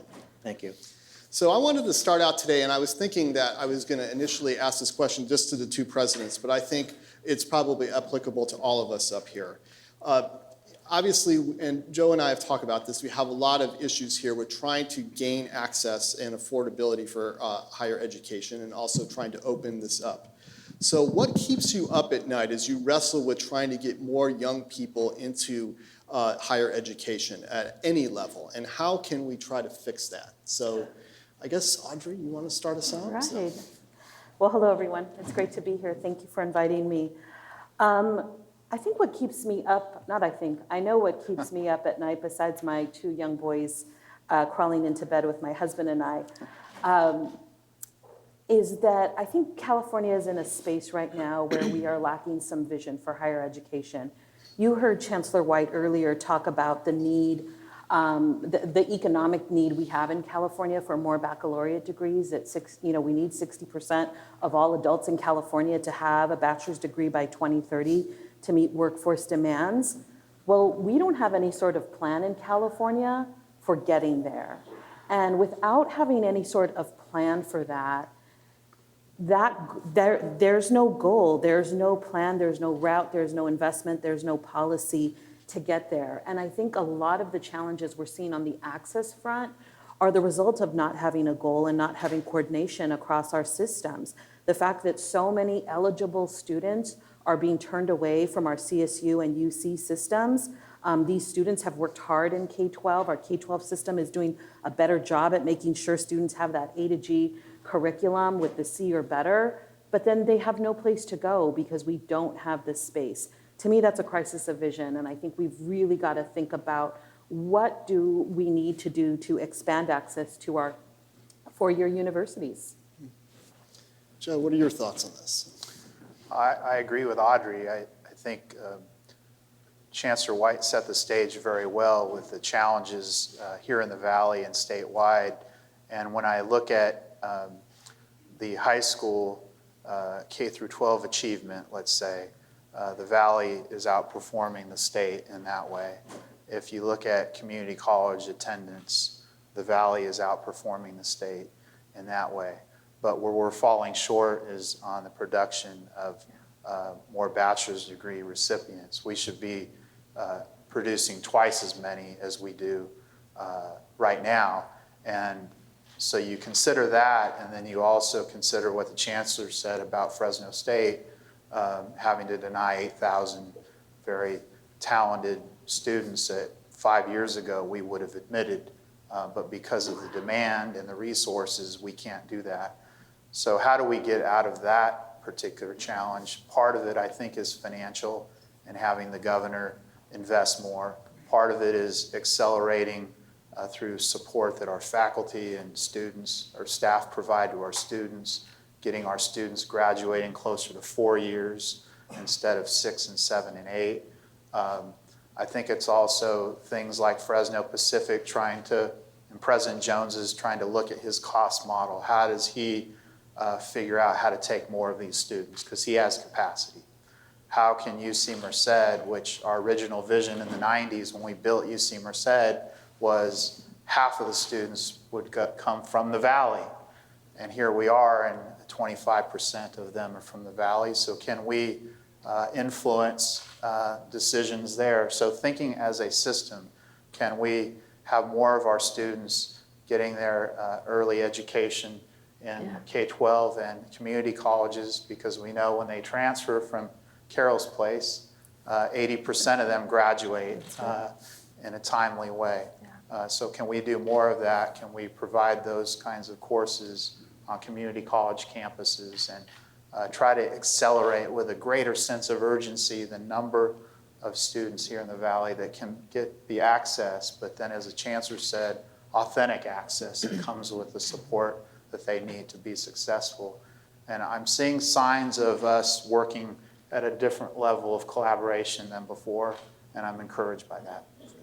So Carole, I'd like you to answer the question, but I also like you to talk a little bit more about access to classes and stuff at the community college level too. Well, one of the things I think it's important to know, and at first I agree with everything my two colleagues have said. California Community College system, and we talked about a little bit about system, it is the largest system of higher education in the world. We have 115 colleges. We serve over 2.2 million students. And many of us don't recognize that fact. So it's truly a system. And when we're talking about vision for our system from K-12 community college, CSU to UC, we also need to look at the funding. And we've heard it time and time again, but I want to point out a little bit about the discrepancy that exists. While many of our costs remain the same in terms of faculty pay, insurance, keeping the lights on, very similar to running a household. PG&E costs the same whether you're in a big house or a little house, just a little bit bigger if you're in a big house. The UC receives $35,000 approximately per student. CSU is about $23,000, $24,000. K-12 receives about $15,000. And the California Community College, we receive $8,099. Now, I don't want to take any money away. That's not the discussion. The discussion is we need to look at parity so we can get people through this system. Joe talked a little bit about how we're working together. We are working in the Valley in ways the rest of California envies. Our private universities, our K-12 systems, our UC, and our community colleges, we collaborate. We're hosting classes on each other's campuses. Joe's at capacity. I'm nearly at capacity with 33,000 students. Our local board here approved a bond, which the voters overwhelmingly supported. So we'll be building new capacity in Southeast and Southwest. So the issue really is leadership, capacity, and I would say fiscal resources, because there's one precious asset that we have, and I think all of us can agree.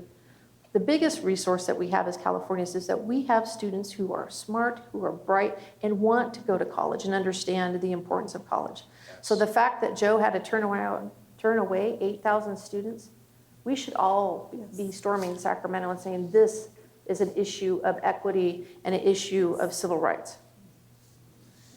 So Fred, you have spent a lot of time on the UC Board of Regents, so I'd like to hear your take on this, and also maybe talk a little bit about UC Merced too and its role in higher education in the Valley.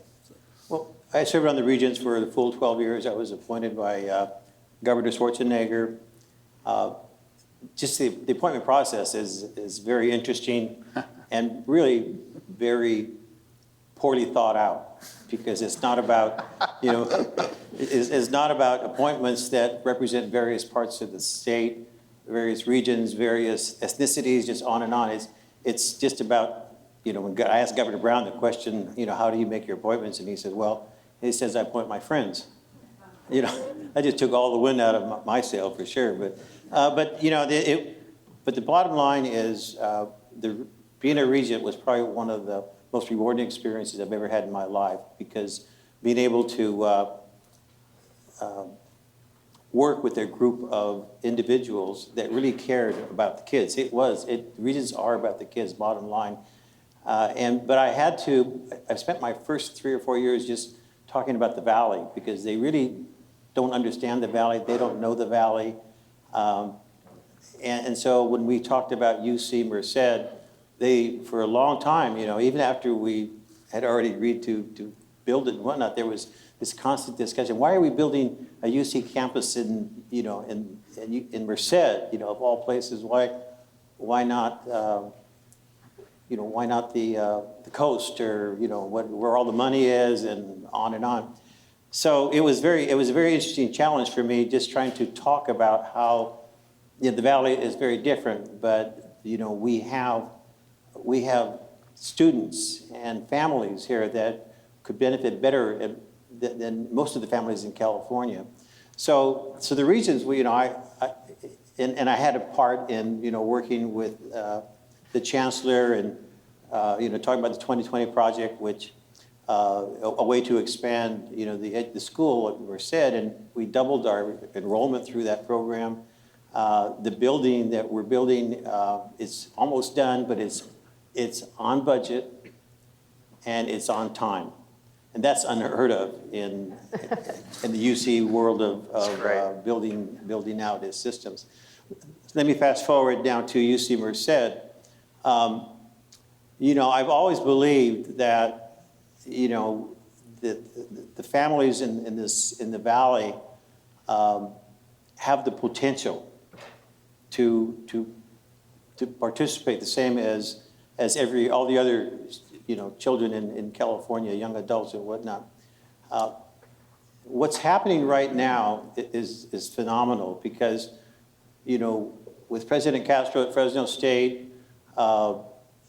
Dorothy Leland at UC Merced, and Fresno Pacific, they're setting a new standard of performance and student success that is being noticed by UC, especially. I can't speak, I think Chancellor White also recognized that. But the point is, our students are performing better to some degree than the students, at some of the other UCU systems. And that's, and if you look at the accomplishments that UC Merced has achieved in a very short period of time, the message there is to all of California, I think, is that underrepresented students can perform and they can exceed the performance of non-underrepresented students. It's that simple. So it's more than refreshing. And when you come to UC, when I go to UC Merced and I come to Fresno State, and we're still our company, our family is very committed to Fresno State. Kim, a chairman of our company, my daughter, is on the board of trustees at the foundation, I think. Yes, foundation board. And she's a graduate, she's a bulldog. But so we're kind of covering higher education. And some of my grandchildren have gone to Fresno Pacific. One of them has. So, but not to lose track here, there's change in the air. And it's very, very important that we maintain that, because it's the students performing better, it's the vitality. You come to the Fresno State campus. I love coming here because it's so, I feel like I'm on a real campus, the same as anywhere else. Mm-hmm. So it's great. But and I'll just get back to one point that Chancellor White talked about, and that was, when I asked him the question about return on investment, because I think that's really important, that you always keep your goals in mind for the money that you're going to invest. But We have to put more money into higher education. That goes without saying. But what's the payback? And to me, the biggest payback is that we will increase the number, through increasing the number of students going through the system. There's 1 million jobs that are available out there right now for college-ready students. Not now, but in the next 5 or 10 years. So there's a job for these students. But I like to position it in a way is this is the opportunity. It's a socioeconomic issue, but this is the opportunity for young adults that come from poor families to bridge the economic gap. After going through college and getting jobs, they can become middle class. Now think about that. Going from poor to middle class, I'm talking about income, is a huge, huge bridge to cross over. And normally it would take 2 or 3 generations to have that. But because of the overall, the opportunities are out there, this is an opportunity we don't want to pass, because we can create change. When you talk about return on investment, it's not just, and Tim mentioned this as well, it's just not getting these kids into working and whatnot, but it's also, you think about all the social services that we provide for, the underrepresented population.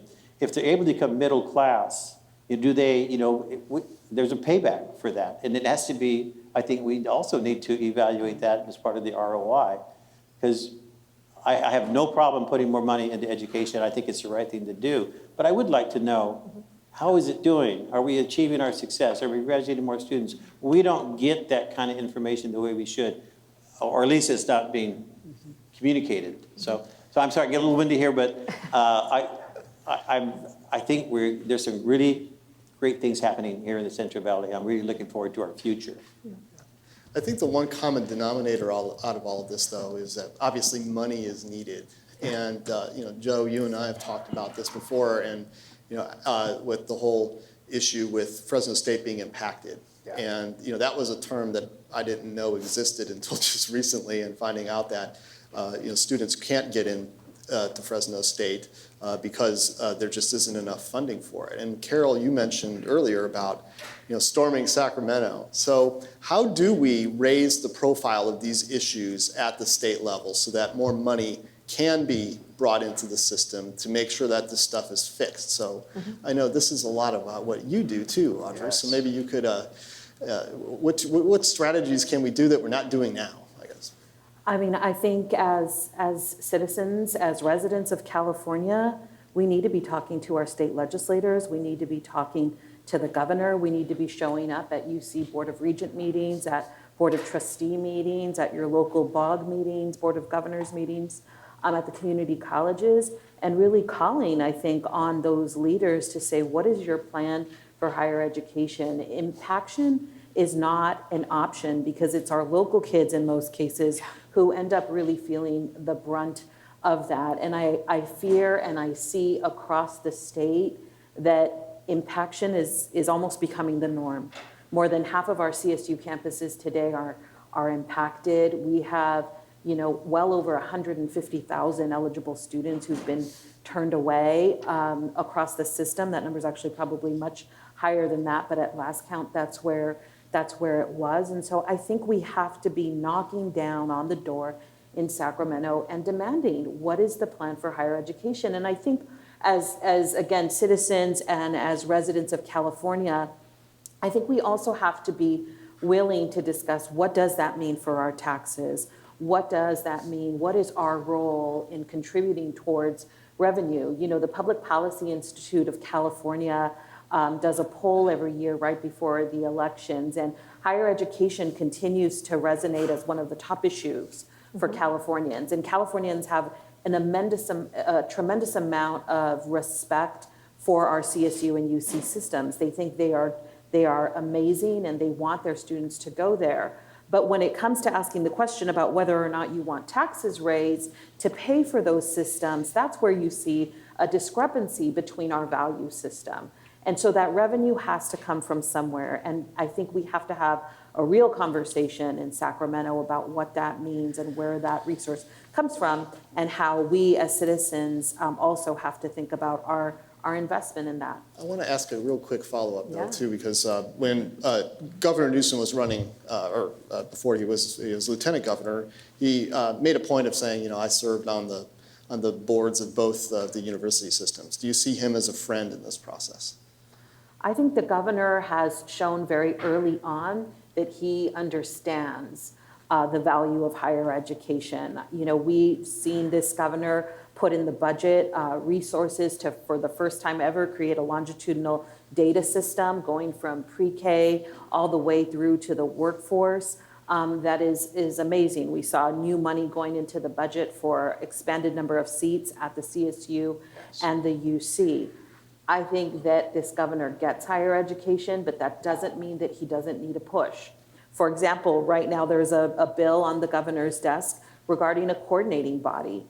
California is one of only 2 states in the country that has no entity that makes sure the state's higher education leaders are talking to one another and are coordinating with K-12 around what college readiness means, what transfer means, and how we're going to deal with capacity issues. There has to be a body that is always looking at these issues and thinking more long-term for the state versus our systems themselves, who are thinking day to day about how are we going to put our budget together for next year. There's a need for this body. And so I think, again, the governor's been excellent on higher education.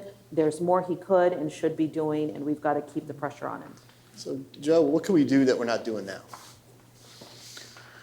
Well, I think we need to continue to tell our story in a much more powerful and compelling way. You know, I talk about 6,000 graduates of Fresno State, but there's 6,000 different stories of how a higher education transformed that person's life and their family's life, and how it affects our whole community and helps to elevate the region. And so we've been playing that role in addition to advocacy, trying to make sure that as we have data available for Audrey and others as they're advocating, CSU has its own advocacy, does it collaboratively, that we really tell those stories. And then you flip that and go, well, there could have been 8,000 others that could have received that opportunity potentially. Now, some of those are going to go to the community college and come back to us, and that's great. But I do worry about that we're not quite connecting the dots in Sacramento on what we're missing out on. And I'd love for us to make an even stronger case. And then alongside of that, we just need to be better at doing our jobs. And you know, we were our own worst enemy in a sense coming out of the recession. Not enough classes, not enough support, our faculty and staff feeling stressed. So we've fixed a lot of those things, but there's much more that can be done. And we change policies almost every day because we know they'll make a positive difference. So we've got to continue to do that, to be as agile as we can to deal with the different needs that our students have. So Carole, you mentioned storming Sacramento, and I have a friend who worked in the legislature, and apparently when they bring all the new, when they start the session, they ask certain regions what they represent to just stand up. And when LA is brought up, you know, half the room just stands up. How do we have the clout locally to make sure that we're fighting for what we need here? How do we do that storming of Sacramento? You know, you raise a really interesting point, because when you look at the weight of the legislative power in the Valley, it's diminished, and that's unfortunate. But those are where we find ourselves in the realities. You know, it's interesting, you know, Audrey, you talked a little about people valuing education. I think regardless of the partisan divide, which continues to grow, most people agree that higher education is a good thing for families, a good thing for the community, a good thing for taxpayers and creating more wealth. The real issue becomes who pays for education, and that's where the partisan divide continues to grow. So yes, I think storming Sacramento's not necessarily in a violent way, but in a way of all of us showing up and saying the Valley voice matters, and that we're leaving too many people behind, and we can't do that. But I also believe as we move into the 2020 election cycle, and we're seeing it now for the first time I can remember, at the national level, people are talking about education and who should pay. And it doesn't make a difference on your party politics. Again, the vast majority of Americans believe higher education pays off in the long term. The question becomes who pays for it. Let me give you an example. In 1978, they created the Pell Grant, which if you convert it to today's funding was about $5,700. Today, now mind you, tuition and books were much less expensive than 1978. So remember that 1978 converted to about $5,700. Rent was less, gas was less, you get the picture. In today's society, the Pell Grant is a little over $6,100. We haven't moved the needle there. And that's a federal conversation that needs to take place, as well as the conversation in Sacramento. So I think it's a threefold conversation. We talk here locally about how we can work together better and smarter, do our jobs better, use resources to the way we can, utilizing space. In fact, I'm very proud to announce, or to share, Fresno City College, we were running at a capacity issue. We have classes at Fresno Pacific.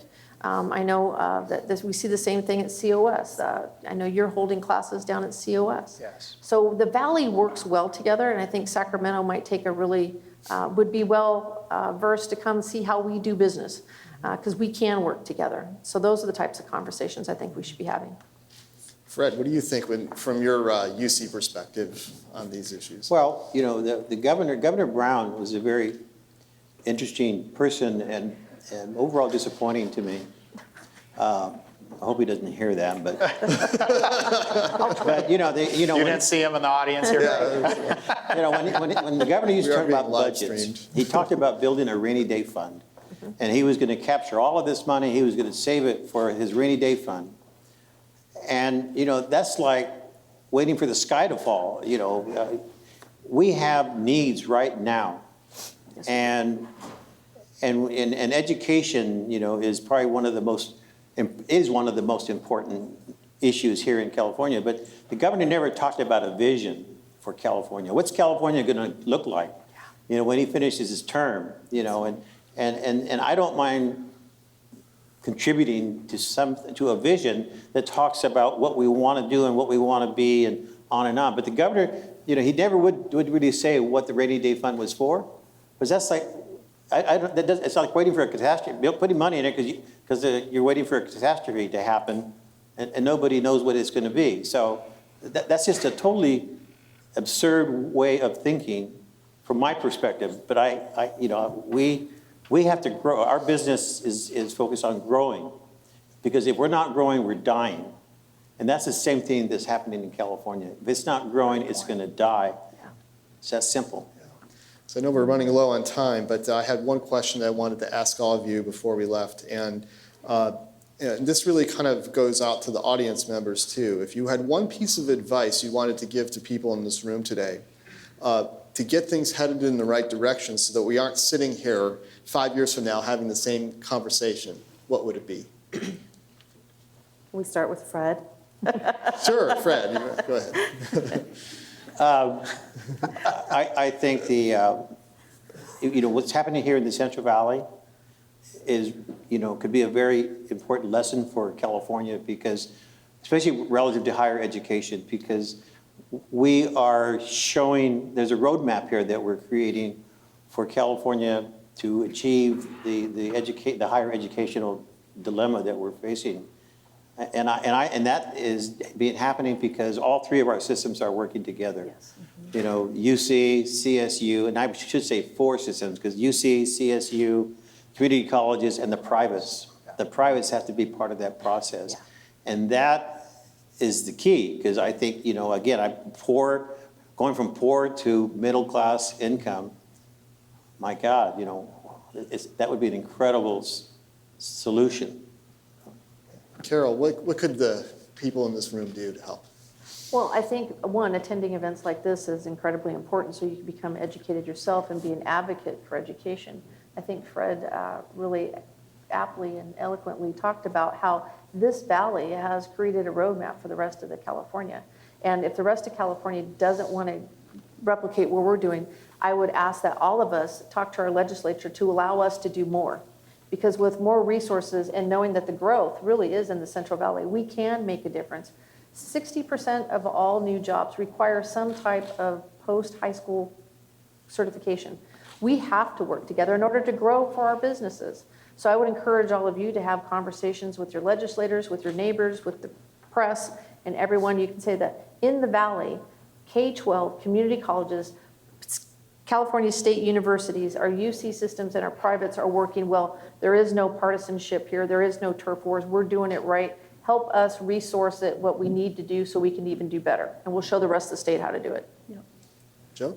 Yeah, I'd say be informed, lean into these challenges that we're facing as a state, express your voices on all these important topics. One big policy issue that's going to be hopefully on the ballot in March is the first higher education bond that will be with a K-12 bond all in one in 14 years. We've let over a decade go without investing in our infrastructure. And that's a real shame. And I hope that we'll rise to the occasion and see the opportunity, because part of the job we have is to hire the best people to teach and support our students.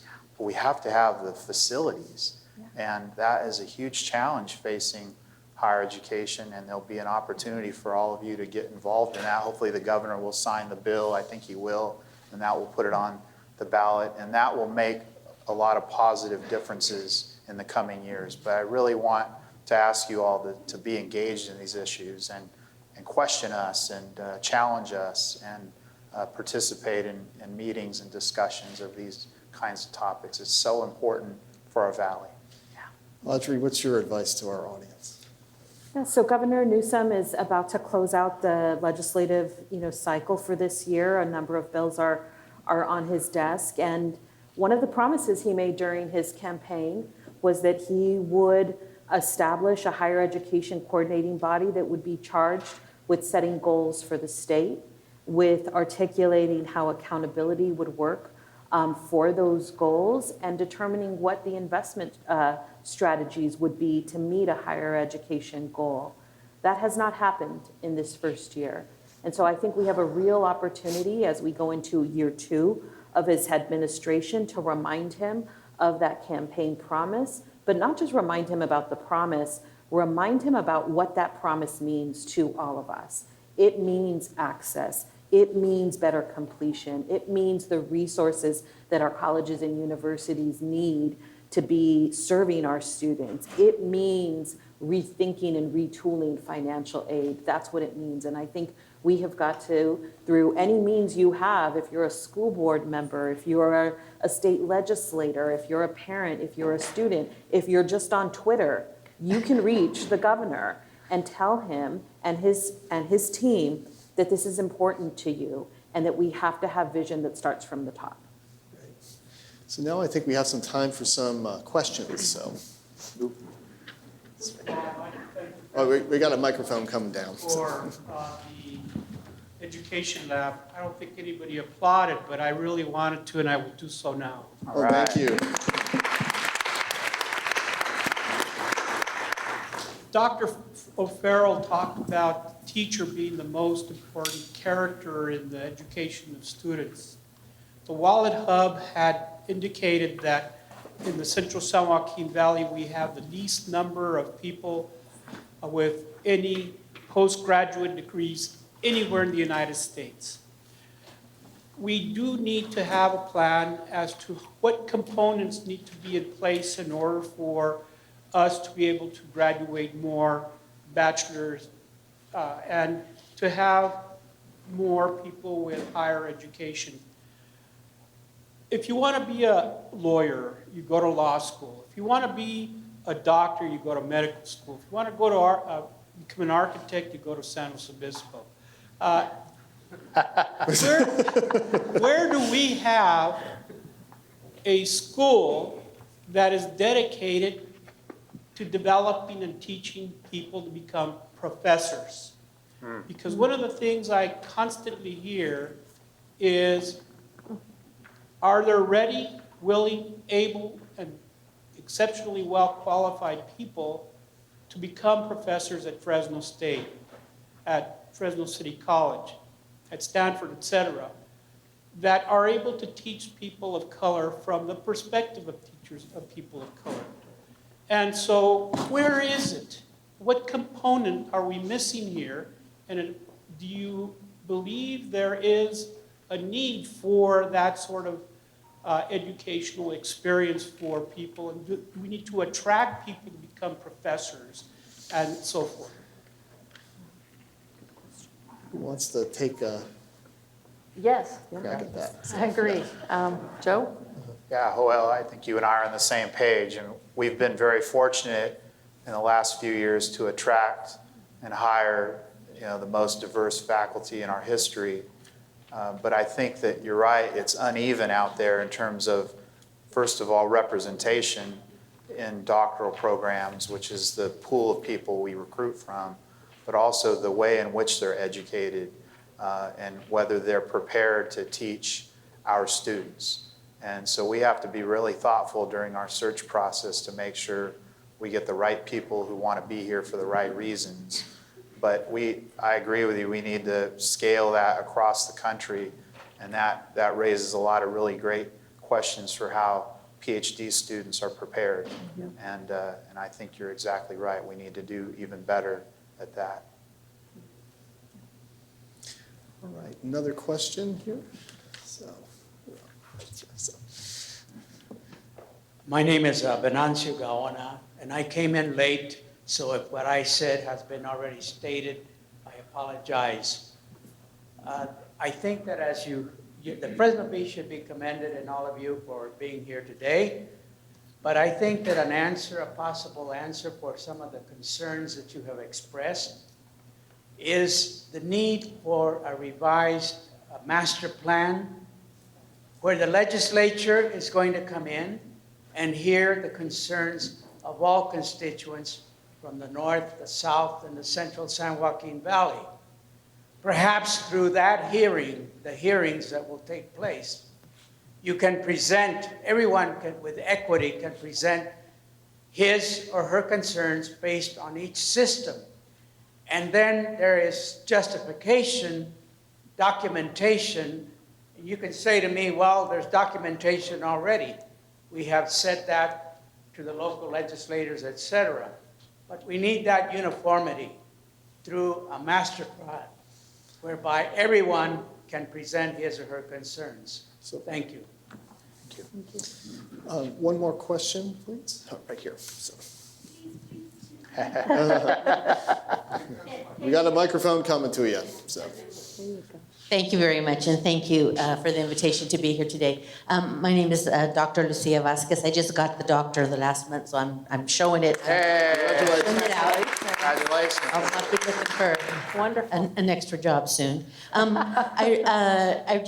really happy about the collaboration that we have in the Central Valley with our higher education. I think it really improves and elevates all of us. I just wanted to make a point also that the attention to the 0-5 population I think is really crucial, and that we're really doing that. But Mr. Lempert made a comment about LCAP, that it wasn't done well and that it wasn't additional funding. And I think we really, really need to look at that to really see we are so underfunded. Oh, I happen to sit on the Visalia Unified School District as well, trustee. So when I look at the funding that's coming in, we are still so underfunded. And what LCAP has done in the places that they're doing it right is really help us focus on what our needs are. Yeah. We not only have struggling with getting to the 3rd grade, but we have 7th and 8th graders that aren't reading well. And we know what those areas are where they're soft in their math or they're soft. And the better job that we can do in K-12, then they're going to be better prepared when they get to you. Yeah. And so we really, really, really need to understand that California schools are underfunded. And we need to put more money into K-12 so that we can deliver to you stronger students, so that we can move faster and have lots of really good university professors when they get there. The other little point about focus. You have a question for them? So. Yes, no, well, you asked, what would you do? What would be your priorities? Yeah. No one talked about dual immersion. We have entire populations here that have a second language, and we're not quite in that cycle, even though we have the 2030 plan and we have the road, that we need to really focus also on dual immersion and use the resources of their home languages so that we can compete with the rest of the world. So it wasn't so much a question as you asked, what would you do? Carole? So one of the things first of all, thank you for your service to the Visalia Unified School Board. I agree that all of our segments are not funded to the way where it's a priority, and it should be a priority. Talking about LCAP specifically, I don't know if I'd characterize it as our colleague did, because I think what it's done, it's changed a narrative that has involved more people, and so the budgeting process becomes much more transparent. And so for that aspect, I would say it is a huge win, because when you can get more people involved, then you can create your own priorities on your local school district or your local community college or whatever, how that is applied. So I would slightly disagree, because I think LCAP has really changed narrative, and I think that's a positive thing. And then going back to dual immersion, I think you're absolutely right. We need to do more of that so we can value our cultural heritage of our Hispanic speaking students, as well as our Hmong students and a whole host of other students, to keep their native language. And I'd also add to that other dual enrollment offers great promise as well. All right. Anything else on this topic? I didn't quite understand the question, so I'm sorry. Okay. I might just say the funding inequities are a huge issue. Yes. You know, if you even just take the CSU system, there's a campus, it's #1, that charges $3,000 more a year than us. We're campus 23 in terms of cost. So even in the same system, there's a lot more money going to one campus than another, and then that campus has much wealthier students. So then you ask the question, are we really doing it right when we have students who need a little bit more support, but we're investing less than a campus where students are arguably a lot closer to the finish line? So I would love to see higher education, especially the CSU and UC, look at different ways of funding, because right now a student is a student is a student across California, when it could be like in K-12 where some districts like Fresno Unified get more because they have students with greater needs. So I would love to see us revisit that at some point in the near future. That's a great point. So, all right, well, I think we are done with our panel, and I wanted to thank all of you for participating today. So thank you.